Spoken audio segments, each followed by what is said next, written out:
નડિયાદમાં 3 કલાકમાં 3 ઇંચથી વધુ વરસાદ નોંધાયો છે. મુશળધાર વરસાદના કારણે નડિયાદના નીચાણવાળા વિસ્તારોમાં પાણી ભરાઈ ગયા હતા.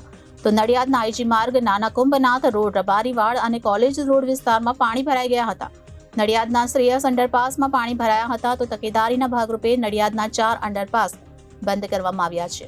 નડિયાદ શહેરમાં વીજળીના કડાકા સાથે ધોધમાર વરસાદ વરસ્યો હતો. નડિયાદમાં 3 કલાકમાં 3 ઇંચથી વધુ વરસાદ નોંધાયો હતો અને મુશળધાર વરસાદના કારણે નડિયાદના નીચાણવાળા વિસ્તારોમાં પાણી ભરાઈ ગયા હતા. તો નડિયાદના આઈજી માર્ગ, નાના કુંભનાથ રોડ, રબારીવાડ અને કોલેજ રોડ વિસ્તારમાં પણ પાણી ભરાઈ ગયા હતા. નડિયાદના શ્રેયસ અંડરપાસમાં પાણી ભરાઈ ગયા હતા. તકેદારીના ભાગરૂપે નડિયાદના 4 અંડરપાસ બંધ કરવામાં આવ્યા છે. તો નડિયાદ શહેરમાં હજુ પણ ધોધમાર વરસાદ વરસી રહ્યો છે અને નડિયાદ શહેર સહિત તાલુકામાં ભારે પવન સાથે વરસાદ નોંધાયો છે. તો નડિયાદ, મહુધા અને કપડવંજના ગ્રામ્ય વિસ્તારોમાં પણ વરસાદ નોંધાયો છે. Bureau report, Janadesh news, Nadiad.